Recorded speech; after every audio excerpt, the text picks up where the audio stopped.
नमस्कार दोस्तों, आपका सबका विवेक कोलते इंडेक्स ट्रेडिंग में स्वागत है।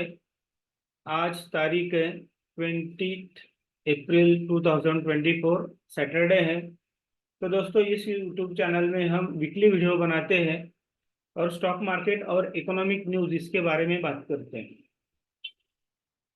स्टॉक मार्केट में इंडेक्स के बारे में बात करते हैं, Nifty, bank Nifty, Dow Jones, mid cap और कुछ भी दूसरे कुछ इंडेक्स के बारे में बात करते हैं।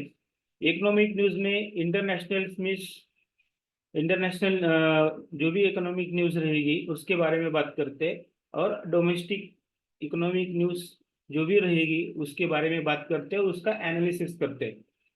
तो दोस्तों, हम स्टॉक मार्केट में बात करते हैं तो एक वीकली व्यू बनाते हैं, और वीकली व्यू बनाने के बाद उसके हिसाब से डे ट्रेडिंग करते हैं।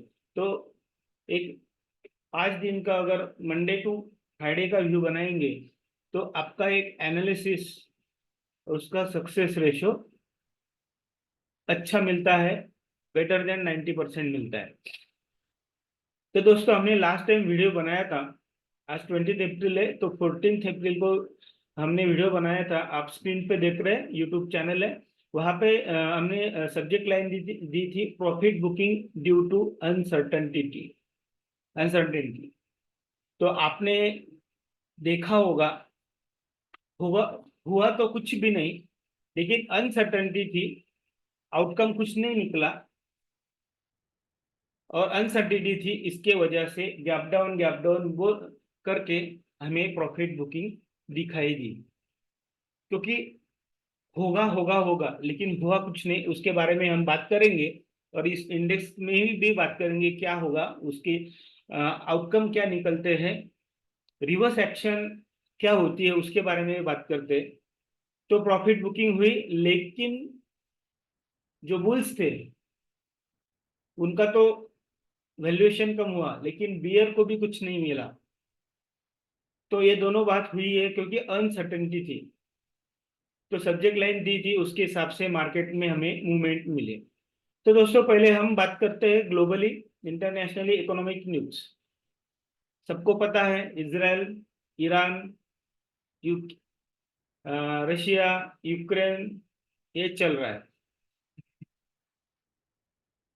तो इसराइल की तरफ से कुछ हुआ, ईरान की तरफ से हुआ कुछ इसराइल की तरफ, और बाद में इसराइल की तरफ हुआ ईरान की तरफ। तो न्यूज आई सडनली फ्राइडे को सुबह कि अटैक हुआ, लेकिन अटैक तो कुछ हुआ नहीं, सिर्फ धमाके सुनाई दिए। जो सिस्टम के थे, एंटी एयरक्राफ्ट सिस्टम जो रहती है, उसके आवाज थे। मिसाइल दागी नहीं गई, जो भी अटैक ड्रोन आए थे उसको एयर में ही डिमोलिश कर दिया गया। और ईरान की तरफ से भी बोला गया कि हम इसके अगेंस्ट कुछ करने वाले नहीं है। और इसराइल तो कुछ नहीं बोल रहा है।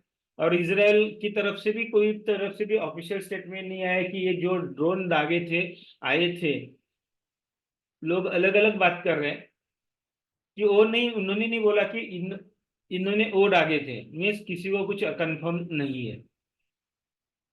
उसके पहले की बात, ये तो हुआ, उसका रिएक्शन मंडे को, सॉरी फ्राइडे को, कल को रिएक्शन आया, सभी गैप डाउन खुले। फ्यूचर मार्केट, एशियन मार्केट नीचे खुले, American future, then Europe future, हमारा मार्केट का फ्यूचर, गैप डाउन खुले। लेकिन धीरे धीरे जैसा मार्केट खुलने को आया, वैसे वैसे न्यूज क्लियरिटी आ गई, उसके वजह से रिकवरी हो गई और हमारे मार्केट ने जल्दी रिकवरी दी। ये उसका आउटकम था न्यूज का। लेकिन जो हुआ उसके बारे में एक एनालिसिस है। लास्ट वीक में वो बोल रहे थे इसराइल उसके काउंटर अटैक करेगा, उसके पहले ईरान बोल रहा था हम इसराइल की तरफ अटैक करेंगे, क्योंकि कुछ हुआ था, उनका एम्बेसडर, सॉरी, 2-3 कमांडर मारे गए थे। तो ये बोल के हो रहा है, सिंपल बात है, कोई किसी तरह पे अटैक करेगा या वॉर करेगा, वो बोल के नहीं करता है। ये बोल रहे थे हम करने वाले, हम मिसाइल डालने वाले, आप तैयारी रखो। मीन्स हम मिसाइल आपकी तरफ छोड़ेंगे, लॉन्च करेंगे, और आपकी एंटी मिसाइल सिस्टम वो चालू करके रखो। मीन्स हम डालेंगे और आप प्रिवेंट करो। वाइस वर्सा इसराइल की तरफ से भी हुआ और ईरान की तरफ से हुआ। मीन्स दोनों अगर सही तरह से अगर एनालिसिस करते तो दोनों ने अपनी सिस्टम चेक करने की कोशिश की। कोई दूसरे के ऊपर अटैक करना नहीं चाहता था, सिर्फ बोल रहे थे हम करने वाले हैं। मैं सिंपल हम बोलते हैं ना, मैं तुमको मारूंगा मारूंगा मारूंगा। मैं सामने वाला रहता है मारने वाला, मैं रेडी रहता हूँ और मारता कुछ भी नहीं है। मार भी दिया तो वो उसकी सिस्टम, प्रिवेंशन सिस्टम रहती है। यहाँ पे ऐसा कुछ नहीं है। अगर वॉर होने को था और होना ही था तो जैसा रशिया ने यूक्रेन पे किया था, पहले बोला नहीं और डायरेक्ट अटैक कर दिया, वैसे ईरान और इजराइल ऐसा कुछ हुआ नहीं। तो ये सिर्फ बोल रहे हैं हम आपके ऊपर आप अटैक करेंगे, आप तैयारी करके रखो। तो हो सकता है दोनों की जो मिलिट्री कैपेबिलिटी है, ये मिसाइल टेक्नोलॉजी जो भी है, वो चेक करना चाहते होंगे कि कितनी स्ट्रांग है, पावरफुल है। अगर कोई अटैक करता है तो ये ओवरऑल ऐसा लगता है वो ये टेस्टिंग थी। इसलिए अनसर्टेनिटी थी, इसलिए मार्केट में प्रॉफिट बुकिंग आई और एक्चुअल कुछ भी हुआ नहीं। आज सैटरडे है, देखते हैं अब सैटरडे संडे कुछ आता है क्या। कोई किसी ने एक्शन नहीं लिया, अगर मान लो और कुछ बोला नहीं, तो मंडे को ग्लोबल मार्केट पॉजिटिव खुलेंगे और पॉजिटिव होते जाएंगे। ये तो रहा ग्लोबल। मीन्स ग्लोबली ऐसे बोलेंगे तो ये तो एक ऐसा ही दिवाली में हम फटाके फोड़ते हैं तो कोई कोई फटाका ऐसा फुस फूट जाता है, धमाका होता ही नहीं है। ऐसी चीजें हो गई ओवरऑल। तो मार्केट इसको इग्नोर करेगा और अपनी धुन में जो अप ट्रेंड 3-4 साल से चल रहा है वही अप ट्रेंड लेके चला जाएगा। अभी डोमेस्टिक न्यूज में आते हैं। उसके पहले ग्लोबली इन्फ्लेशन, इंटरेस्ट रेट, सब कुछ जैसे का वैसा है। हमने पोस्ट भी किया था लास्ट टाइम, वीडियो में बताया था कि इंटरेस्ट रेट वो कम नहीं करेंगे, बढ़ा सकते हैं। जो टेलीग्राम चैनल है, आप देख सकते हैं, आप स्क्रीन पे देख सकते हैं, विवेक बोलते एनालिसिस बोलते, ये टेलीग्राम चैनल है। यहाँ पे जो भी व्यूज रहेगा daily, weekly, on the in the market, of the market, वो पोस्ट करता हूँ। यहाँ पे पोस्ट किया था। अगर ये इंटरेस्ट बढ़ाने का प्रोलॉन्ग करे तो 100% इंटरेस्ट बढ़ाएंगे। तो फेड के जो सदस्य रहते हैं उनमें कमेंट्री आ रही थी, मेरे ख्याल से थर्सडे या फ्राइडे को, थर्सडे मेरे ख्याल से, कुछ बोल रहा था कि इंटरेस्ट वो बढ़ा सकते हैं और कुछ बोल रहे थे इंटरेस्ट बढ़ाएंगे नहीं। तो ये चीजें हो सकती है, तो अपने माइंड में रखने का, एक इंटरेस्ट नहीं बढ़ाएंगे, सॉरी कम नहीं करेंगे, इंटरेस्ट बढ़ाने की चांसेस बढ़ बढ़ गए। तो ये चीजें 2-3 चीजें हो गई है। जैसे वैसे एनालिसिस करते वैसे होता है कि नहीं, वो क्रॉस वेरिफिकेशन है, बाकी कुछ नहीं है। कुछ पॉइंट्स रहते हैं, वो पॉइंट्स बताते हैं कि दुनिया बोलती है और होता कुछ है। जैसे आप देख रहे हैं क्रूड ऑयल ने तो ऊपर जाके नीचे आ गया, तो वो भी एक इंडिकेशन है। उसके बारे में हमने लास्ट टाइम वीडियो में भी बात की थी।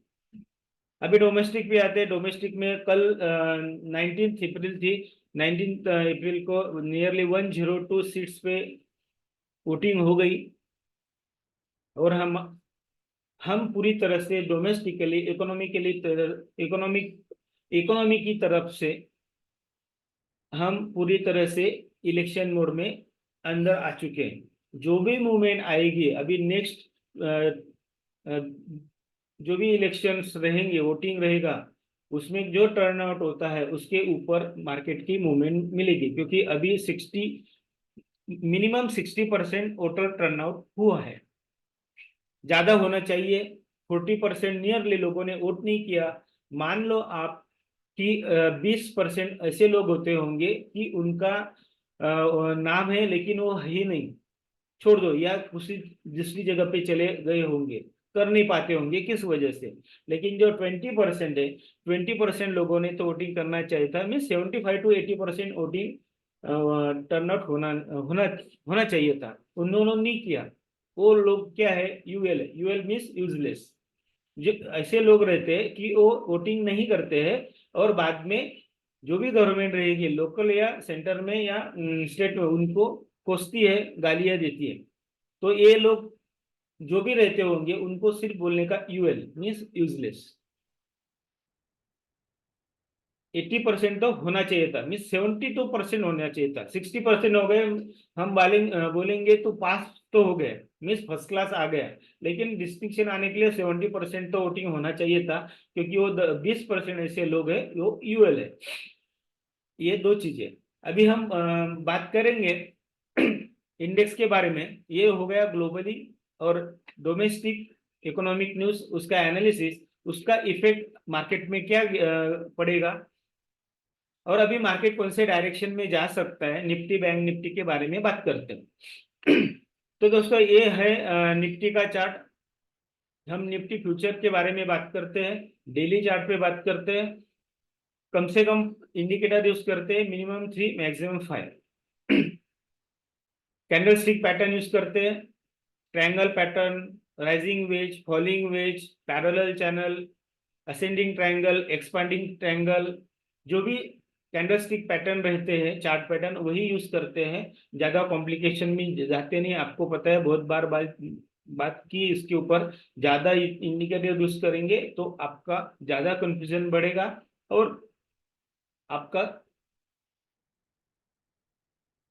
एंट्री और एग्जिट बराबर नहीं होगा। तो दोस्तों ये निफ्टी का चार्ट हमने 14 अप्रैल को वीडियो बनाया था। अब इस कर्सर पे देखिए, ये है 12, ये 15 है, मीन्स यहाँ पे वीडियो बनाया था जैसे कि वो नियरली सपोर्ट पे था। सपोर्ट मीन्स जो रेजिस्टेंस था वो सपोर्ट बन चुका था, क्योंकि वो लास्ट महीने का मीन्स मार्च महीने का हाई था। लेकिन उसके बाद में गैप डाउन खुला। जो हम राइजिंग वेज की बात कर रहे थे, ये जो ब्लू लाइन है राइजिंग वेज बहुत पहले बनाई थी, एक ब्रेकडाउन हुआ, लेकिन ऊपर रेस्ट टेस्ट किया और वापस उसका ब्रेकडाउन हुआ। ब्रेकडाउन करके जो भी ये जो बड़ा नीचे से आया हुआ अप ट्रेंड चैनल था, उसका टॉप लाइन को भी ब्रेकडाउन किया, और बाद में निफ्टी इस जो अप ट्रेंड चैनल है उसका बॉटम को टेस्ट किया, जो पॉइंट है लास्ट महीने का लो। ये फ्यूचर की बात चल रही, लास्ट महीने का जो लो था निफ्टी का, उसको टच करके निफ्टी वापस ये जो छोटा सा सपोर्ट लाइन था उसके ऊपर क्लोज हुआ। तो अभी हम क्या करते हैं, ये जो राइजिंग वेज पैटर्न है, क्योंकि ये प्रॉपर तरह से राइजिंग वेज हुआ नहीं है, इसलिए उसको हम निकाल देते हैं। लास्ट टाइम भी एक चैनल हमने निकाला था।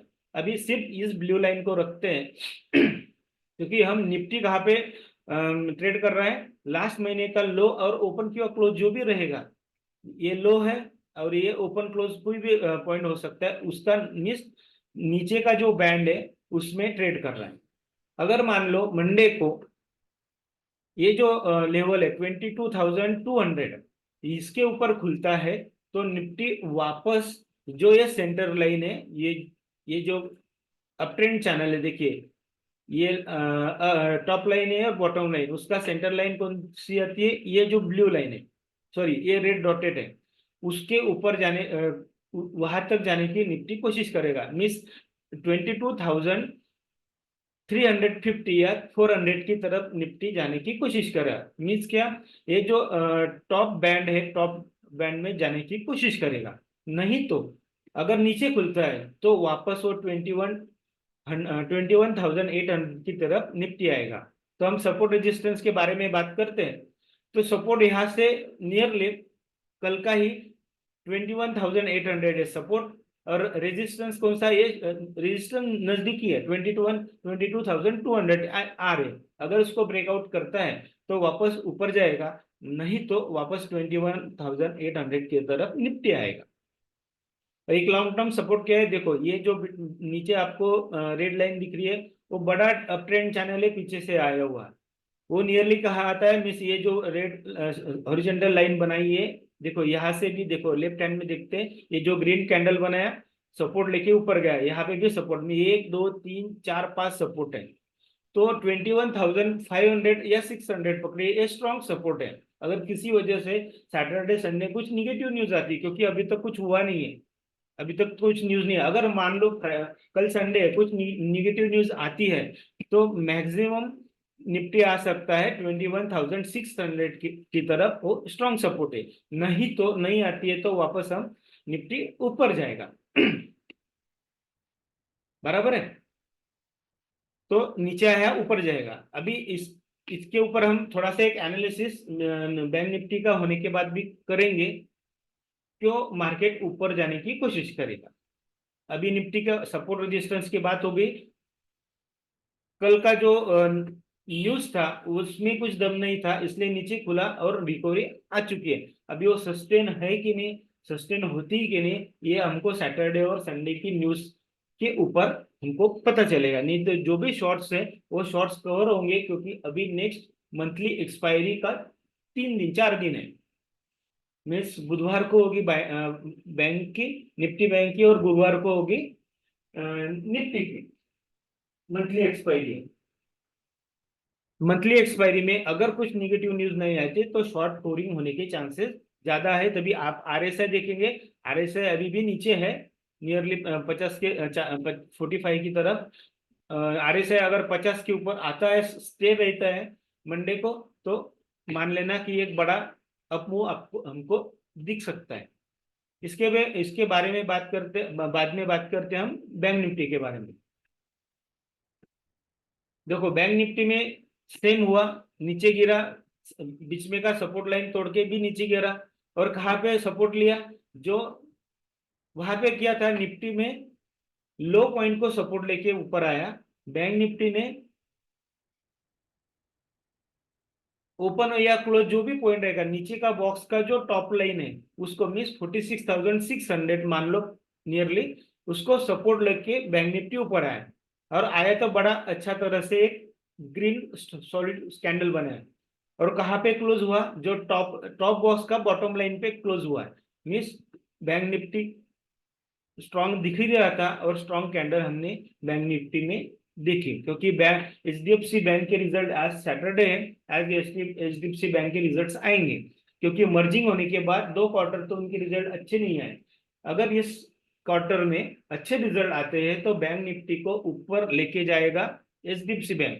एचडीएफसी बैंक जाएगा तो आईसीआईसीआई बैंक तो ऑलरेडी स्ट्रॉन्ग है, और हमारा लॉन्ग टर्म पिक है आरबीएल बैंक। आरबीएल बैंक के रिजल्ट लास्ट क्वार्टर भी अच्छे आए थे, उसके पहले क्वार्टर उसके पहले से अच्छे आए थे। मिस इम्प्रूवमेंट हमको आरबीएल बैंक में दिखाई दिया। हमने नियरली लास्ट महीने में आरबीएल बैंक के बारे में बात की थी, चार्ट में भी बात की थी। आप पीछे का वीडियो कौन सा भी सर्च करना पड़ेगा, और वैसा पोस्ट टेलीग्राम पे दिया है। लॉन्ग टर्म आरबीएल बैंक है ज्यादा रिस्क और रिवार्ड के हिसाब से।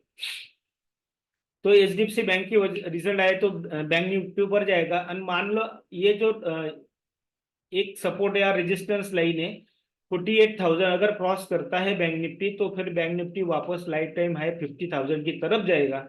अगर निगेटिव न्यूज आए तो वापस, अगर 46,600 आप सपोर्ट लीजिए, इसको ब्रेक डाउन करता है, तो फिर बैंक निफ्टी इधर आएगा 45,300 की तरफ। क्योंकि यहाँ पे देखिए 1 2 3 4 5 एक बड़ा सपोर्ट है, जोन है। कहाँ पे 46,000 टू 45,400, ये जो 600 पॉइंट है बड़ा सपोर्ट है, इसको जल्दी ब्रेकडाउन नहीं करेगा। तो ये कब बना है, मार्च महीने, अप्रैल में ही मार्च महीने में बना है, क्योंकि लॉन्ग लॉन्ग पोजीशन 3 या 4 महीने के बाद के लोगों को पोजीशन रहती है। और दूसरी बात है, ये हेड एंड शोल्डर का राइट शोल्डर है, वहां पे ब्रेकआउट के चांसेस थे, इसलिए कंसोलिडेशन होने के बाद एक ब्रेकआउट मिला है। तो देखते हैं मंडे को क्या होता है। यहाँ पे रेजिस्टेंस सिंपल वे में 48,000 और सपोर्ट है 46,600 की बहुत बड़ी कैंडल बनी है, लेकिन व्यू बुलिश है। आरएसआई नियरली 50 की तरफ आप नीचे देख सकते हैं। अभी हम डाउ जोन्स के बारे में बात करते हैं। हमने लास्ट टाइम क्रूड ऑयल के बारे में बात की थी, गोल्ड के ऊपर आई थिंक सो बात की थी, याद नहीं। मिड कैप के बारे में बात की थी। डाउ जोन्स देखिए, डाउ जोन्स हर बार बात करते हैं, एक डबल टॉप होने के बाद ब्रेकडाउन हुआ, अभी कंसोलिडेशन चल रहा है, में साइडवेज है डाउ जोन्स, एग्जैक्ट नहीं, फ्राइडे को अच्छी तरह से क्लोज हुआ, लेकिन नैस्डैक माइनस क्लोज हुआ और डाउ जोन्स प्लस, मतलब एक 1% अप 1% डाउन नियरली ऐसा क्लोज हुआ। उसका इम्पैक्ट क्या आता है हमको मंडे को फ्यूचर में पता चलेगा। अगर मान लो कुछ निगेटिव न्यूज नहीं आती है तो डाउ जोन्स वापस 38,500 की तरफ जाएगा, और उसके ऊपर क्लोज होने के बाद वापस वो 39,000 के पास चलेगा जाएगा। नहीं तो सपोर्ट लेने के लिए सपोर्ट लाइन जो ये अप ट्रेंड चैनल की बॉटम लाइन है, यहाँ पे नियरली पकड़िए 37,400 की तरफ आएगा। अगर एक ब्रेकडाउन होता है तो फिर 36,000 की तरफ डाउ जोन्स आता है, क्योंकि डाउ जोन्स का पैटर्न थोड़ा वीक है देन अवर मार्केट। अभी हम बात करते हैं मिड कैप में क्या होता है। मिड कैप जो ट्रेड होता है उसके बारे में बात करते हैं हम। देखो, मिड कैप का वहां पे रेजिस्टेंस लिया, हमने बात की थी रेजिस्टेंस लेगा, रेजिस्टेंस होने के बाद नीचे नियरली हम जो कैंडलस्टिक पैटर्न दिखता है वो दोजी है, एक बड़ा रेड है बाद में दोजी है, यहाँ पे नीचे क्लोज होने के बाद भी दोजी है। अगर मेन इंडेक्स सुधरता है तो वापस मिड कैप भी नीचे जाएगा, ऊपर जाएगा, नहीं तो वापस मिड कैप सीधा यहाँ तक 10,200 300 के पास आ सकता है। तो दोस्तों हमने Nifty, bank Nifty, Dow Jones, mid cap के बारे में बात की। एक क्रूड ऑयल के बारे में बात कर लेते हैं, क्योंकि क्रूड ऑयल भी इम्पोर्टेंट है, कि क्रूड ऑयल का थोड़ा सा स्ट्रक्चर थोड़ा सा चेंज हुआ है, उसके बारे में बात करते हैं। हम एमसीएक्स क्रूड ऑयल के बारे में बात करते हैं। पैटर्न बनाया था, देखो ब्रेकआउट की हमने 7,500 की बात की थी, तो 7,300 तक गया, लेकिन ग्लोबल वॉर कुछ होने वाला नहीं है ये क्रूड ऑयल से हमको पता चला, क्योंकि सऊदी अरेबिया भी उससे आइसोलेटेड है। उसका मतलब ये हुआ कि क्रूड ऑयल नीचे गिरा, और मान लो ये डाउन ट्रेंड चैनल है और ये भी सपोर्ट लाइन है, अगर 6,700 अगर ये सपोर्ट लेके वापस अगर क्रूड ऑयल ऊपर जाता है तो जाएगा 7,500 की तरफ। इसके बारे में एनालिसिस भी पोस्ट किया टेलीग्राम चैनल पे। अगर नहीं होता है तो फिर सीधा वो नीचे कहाँ तक आएगा जी, 5,800 की तरफ क्रूड ऑयल आ सकता है। इसके बारे में मेरे ख्याल से यहाँ पे आप अगर सर्च करते हैं क्रूड ऑयल, देखो ये एनालिसिस डाला था क्रूड ऑयल हाई वगैरह, आप पढ़ सकते हैं, उसके पहले का भी एनालिसिस पोस्ट किया था। ऐसा भी जो भी एनालिसिस रहता है, व्यूज रहते हैं, वो हम यहाँ पे पोस्ट करते हैं। और दूसरा स्टॉक के बारे में भी बात करते हैं। अभी एक अरविंद लिमिटेड बोल के भी एक स्टॉक के बारे में व्यू दिया है, जस्ट डाल देता हूँ, दिखा देता हूँ अरविंद लिमिटेड पे क्या पैटर्न बने हैं। उसके पहले अंबुजा पे तो डाले हुए हैं। बाकी तो बहुत कुछ है। देखो ये अरविंद लिमिटेड है, पैटर्न क्या बन रहा है, यहाँ पे ये करेक्टिव एक्शन मीन से इलिट वेव के हिसाब से एक करेक्टिव ट्रायंगल बना, करेक्शन हुआ, करेक्शन चैनल बना। उसके बाद में एक ये जो लो था उसको देखो, यहाँ पे आने के बाद सपोर्ट लेने के बाद ऊपर गया, मीन्स इलिट वेव के हिसाब से 1 2 3 4 हुआ है, एक 5 की तरफ ब्रेकआउट करेगा अरविंद। अगर इस ओवरऑल देखेंगे, अगर 320 अगर ये ब्रेकआउट मिलता है तो ये कहाँ पे जाएगा, 370, और बाद में 400 की तरफ अरविंद लिमिटेड जा सकते हैं। अगर आपको खरीदना है तो आप 320 के ऊपर अगर सस्टेन होता है तो खरीदिए, अगर लॉन्ग टर्म व्यू है तो कभी भी खरीद सकते हैं, क्योंकि पैटर्न बुलिश बन रहा है अरविंद लिमिटेड के। उसके बारे में चैनल पे पोस्ट किया था मेरे ख्याल से अरविंद, देखो ये अरविंद लिमिटेड के बारे में 314 की लेवल थी, तभी बात की थी। तो ऐसे भी कुछ भी स्टॉक्स रहते हैं जिसमें बुलिश पैटर्न बन सकते हैं या बन गए हैं, उसके बारे में एनालिसिस पोस्ट करते हैं। तो दोस्तों ये रहा Nifty, bank Nifty, Dow Jones एक स्टॉक, क्रूड ऑयल, इसके बारे में हमने बात की। हमने लास्ट टाइम बात की थी कि अगर मार्केट बियर के हाथ में जाता है तो पटक पटक के मारेंगे बुल को। वैसे हमने देखा उन्होंने बुल को पटका, लेकिन कैसे गैप डाउन से पकड़ा, पटका। ऐसे होता है, बियर के हाथ में कभी भी मार्केट जाता है तो वो बहुत जोर से उठा के मारते हैं बुल्स को। ये हर बार होता है। लेकिन इंपॉर्टेंट बात है, जो बड़े बियर है उनको ही शॉर्ट में पैसा मिला, लेकिन जो छोटे बियर से उनको तो कुछ भी नहीं मिला, क्योंकि हर दिन गैप डाउन से खुल रहा था मार्केट। कुछ लोगों को मिला, लेकिन compare to 1000 point nearly Nifty ऊपर से गिरा। 22,800 से 21,800 की तरफ निफ्टी आया। लेकिन ये 1000 पॉइंट में मिनिमम 300 या 200 पॉइंट किसी को मिले होंगे, क्योंकि हर दिन गैप डाउन हो रहा था, क्योंकि बियर में भी कैटेगराइज रहते हैं। तो इसका क्या हुआ, जो बड़े जिनको जिनको कुछ पता है उन्होंने ऊपर शॉर्ट किया, उन्होंने अगर होल्ड किया होगा इसलिए उनको 1000 पॉइंट मिला होगा या 800 या 700 पॉइंट मिला होगा। हर 100% 1000 पॉइंट तो किसी को मिला नहीं होगा। तो अच्छा बियर मार्केट कब रहता है, वो धीरे धीरे प्रॉफिट बुकिंग होती है, हर लेवल पे प्रॉफिट बुकिंग होती है, हर लेवल पे बियर एंट्री करते हैं और बियर एग्जिट कर, बुल्स एग्जिट करते हैं, तभी बियर का मार्केट फुल्ली रहता है। मिस करेक्शन बोलते हैं हम, मंदी बोलते हैं इसके हिसाब से। लेकिन ऐसा कुछ नहीं हुआ। अगर ऐसे पैटर्न बनते हैं, अगर गैप डाउन, अगर बियर को ज्यादा नहीं मिला तो बड़े बुल बियर तो रहेंगे, लेकिन छोटे बियर की बात क्या करेंगे, कुछ नहीं मिल रहा है, क्यों बियर रखने का। और कुछ निगेटिव न्यूज भी नहीं आएगी, कभी वो पलट सकता है। इसका उल्टा रिएक्शन क्या होगा, अभी धीरे धीरे बुल स्ट्रांग होते जाएंगे। No negative news is a positive news. वो स्ट्रांग बनते जाएंगे। जो छोटे बियर से उनको कुछ नहीं मिला, वो बोलेंगे हम बुल बन के पैसा बनाएंगे। और जो ओवरऑल बियर्स है उनकी जो स्ट्रांग पॉइंट रहती है, क्योंकि कुछ बियर निकल जाएंगे तो छोटे फ्यू बनेंगे, तो उनका जो स्ट्रेंथ है वो बियर का वीक बनता जाएगा। और इसका मार्केट का हमें उल्टा रिएक्शन दिखेगा। कैसे, हम अभी ऑल टाइम हाई की तरफ मूव करेंगे। इसका एक ही रिस्क है, सैटरडे संडे कुछ निगेटिव न्यूज नहीं आना चाहिए। अगर नहीं आती है तो both index move towards all time high. अगर ज्यादा शॉर्ट कवरिंग होती है तो नया ऑल टाइम हाई भी बना सकते हैं, क्योंकि पैटर्न बना वैसा है।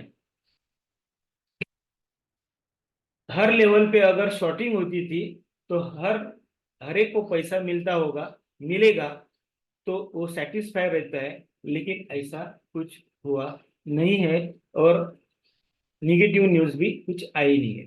तो नेक्स्ट वीक के व्यू है कि market can move towards all time high और अबव। दोस्तों देखते हैं क्या होता है। इसका सिर्फ एक ही कंडीशन है, सैटरडे और संडे को कुछ निगेटिव न्यूज नहीं आनी चाहिए। अगर नहीं आती है तो ऐसा हो सकता है। और इंडियन मार्केट इसको ग्लोबली को अभी इग्नोर कर सकता है। और इलेक्शन के हिसाब से हम दूसरे चरण या सेकंड वोटिंग की तरफ बढ़ेंगे, क्योंकि 60% अच्छा वोटिंग हुआ है। सभी पार्टियां कोशिश करेंगे 60 के ऊपर या नियरली 70 की तरफ वोटिंग होनी चाहिए। जो इम्पोर्टेंट स्टेट से इम्पोर्टेंट सीट से वहां पे ज्यादा से ज्यादा वोटिंग करने की कोशिश करेंगे। ज्यादा वोटिंग होगी तो वन साइडेड एक भी कौन सी भी एक पार्टी जीत के आएगी, वो इकोनॉमी के लिए और कंट्री के लिए अच्छी रहेगी, जो भी आएगी वो। तो दोस्तों ये रहा व्यूज इकोनॉमिक न्यूज के हिसाब से इंडेक्स के बारे में, और पैटर्न क्या बनेगा, क्या हो सकता है, सपोर्ट और रेजिस्टेंस। और दूसरा चैट बोल के ग्रुप है, यहाँ पे आपकी कोई क्वेरी रहेगी तो आप पूछ सकते हैं, जब भी टाइम मिलता है तो उस वहां पे व्यू पोस्ट करते हैं। इम्पोर्टेंट बात, जो आप जैसा ये वीडियो देख रहे हैं, आपका एनालिसिस, हमारा एनालिसिस, और आप किसी को फॉलो करते होंगे उसका एनालिसिस, और 4 लोगों को करते होंगे, उसका एक एवरेज निकालिए, और एक आपको एक डायरेक्शन मिलेगा। वो स्टॉक्स के बारे में भी हो सकता है और इंडेक्स के बारे में हो सकता है। तो सेल्फ स्टडी होना जरूरी है। अभी भी कैरी फॉरवर्ड ऑप्शन का मार्केट नहीं है। इंट्राडे ऑप्शन में आप कुछ कमा सकते हैं, बात अलग है। लेकिन जो ऑप्शन का मार्केट रहता है अच्छी तरह से वन डायरेक्शन, जिसमें मूवमेंट ज्यादा मिलती है, ऐसा मार्केट अभी भी नहीं है, क्योंकि विक्स अभी भी कितना है, 14 के नीचे है। 16, 17, 20 तरफ अगर ऑप्शन आ भी जाता है इंडिया विक्स, तो ऑप्शन में बहुत अच्छे पैसे मिलते हैं। तो दोस्तों, ये रहा एनालिसिस व्यू। आगे मंथली एक्सपायरी है, क्या होता है, रिजल्ट भी है। आज एचडीएफसी के बैंक मिलेंगे, आएंगे मंडे को। रिलायंस के है, और बाकी कंपनी के भी अच्छे अच्छे कंपनीज के रिजल्ट है, उसके ऊपर तो मूवमेंट मिलेगा। और इम्पोर्टेंट बात है, ग्लोबल नेगेटिव न्यूज आती है तो मार्केट अपनी धुन में वापस एक ऑल टाइम हाई की तरफ मूव करेगा। तब तक धन्यवाद, थैंक यू।